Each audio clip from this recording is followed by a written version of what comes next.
Viewer, behold. Today I bring you Kingdom Come Deliverance. Now this game is by Warhorse Studios, and it came out a while ago. I remember playing it when it first came out, and I beat it and I enjoyed the game thoroughly. And I thought since the new one's coming out, why not play it again and make a video on it? And I thought that would be a lot of fun. The game, how it starts off, the story of the game is that you play as a young blacksmith son named Henry, and your village pretty much gets raided and destroyed by rivaling nobility. Your character is it's pretty much Henry's plot for vengeance against the people who killed his people.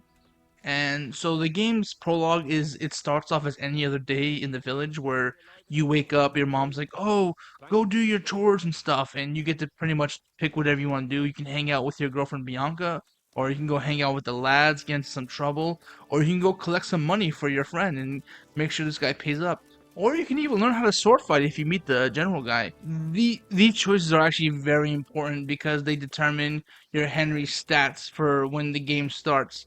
So after the thing, you have to go find this. You have to go to this keep where you'll meet this with these people, and pretty much they'll make Henry a squire because he'll bring you the sword, like the sword that his father made, and it's really cool. You get to hunt with them and do all this other stuff, and it's like a really cool medieval fantasy. Like this is the closest you're gonna get to going back then without a time machine, I would say. And I love the realism because your character has to eat food and he has to get sleep. Otherwise, he's gonna like start like nodding off. Like he'll start like randomly blinking really for like long periods of time. Or if he's nourished, he'll be like, "Oh, I'm hungry. Oh, jeez, I'm getting hungry." And that's pretty much it. He'll like start starving. And I think it also lowers your stats. The more hungry he is, the weaker he is. So you always gotta make sure he's well fed. And I think if you feed him too much, it fucks your stats up too. So you have to like keep it balanced. There's also a Mutt companion, which is cool. His name is literally Mutt. And or it could be her, honestly. I don't remember. And she's a really cool companion. You can also feed her too, and I think her stats or his or her or their stats change depending on whatever however well fed they are. The gameplay of the game, the combat of the game is kind of like For Honor. If you ever played For Honor, where like they have multiple directions that you can attack from, and there's also the middle, which is like poke.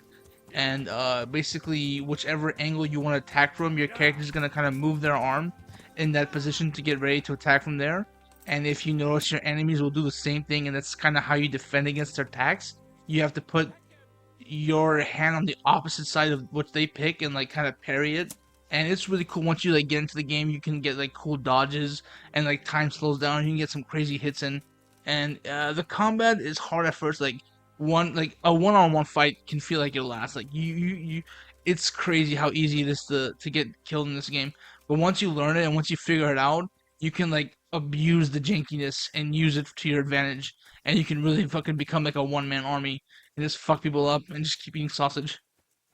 Um, yeah, the equipment in this game is also a lot of fun. Crafting alchemy, learning the alchemy was like really realistic. Like you have to like boil it, cool it down, add oil, put it on a temperature, turn the timer off. Oh, if you do it wrong, bitch, you fucked up the whole potion. Go either get more greens and do it again. So that's why I recommend saving before save before everything in this game because choices really matter in this game, and one wrong choice can fuck up your whole playthrough. And at least for me, some people don't give a fuck, but for me, I really give a fuck. So I like to always make sure I'm saved and ready to go. Like I said before, you can play your Henry however you want, depending on how you build him in the prologue. So I think that's really cool, and I think that's another adds to more replayability. And I feel like it's always good to have that in video games. Replayability means the devs actually give a fuck about their game, at least for me. So that's always nice. Yeah, the game. I pretty much went over everything I wanted to go over, and this is gonna be a short one because my data got corrupted, so I only had one clip, and I was able to kind of make this video using that one clip. So it's gonna be a short one for today, so it's gonna be a bit shorter than usual. And who knows, maybe this might be a new thing, especially if people like it. But as I said before, just to recap, the game is as realistic as you can get to be living in like Hungary in like the 1400s, 1300s, whenever this takes place. I think 1500s. I can't remember off the top of my head per se, but yeah, I think it's just really cool. It's a really cool piece of history, you know. I think it's like just a great game overall, and I feel like it definitely has two thumbs up for me, or at least one thumb up, because I do remember being very disappointed that you don't get a wrap up to the story. Everyone thought we were gonna get DLC that wraps up the story, but no, we're gonna just get a new game. So I'm excited. The game's gonna be bigger, and I feel like hopefully they polished all the stuff that was kind of clanky. And if they did that, then they have an amazing game on their hands. Because this game, this engine's IP, it's a really cool concept. Like if you ever played Elder Scrolls, I feel like you're gonna love this shit. Because like I feel like this they do the Elder Scrolls system very, very well, and I feel like they actually improve on it, especially with the combat, how they do the For Honor combat system, like they added that. I feel like that's such a good idea, and I feel like they should add it to Elder Scrolls definitely. But yeah, that's it. I just want to get into that in almost 8 minutes now. It just would be a short one. Thank you guys for watching. If you watched, always appreciated. If you like it, double appreciated. If you didn't like it, I do. hey, thanks for being here, man. If you haven't subscribed yet, sub already, and if you have, I lives you.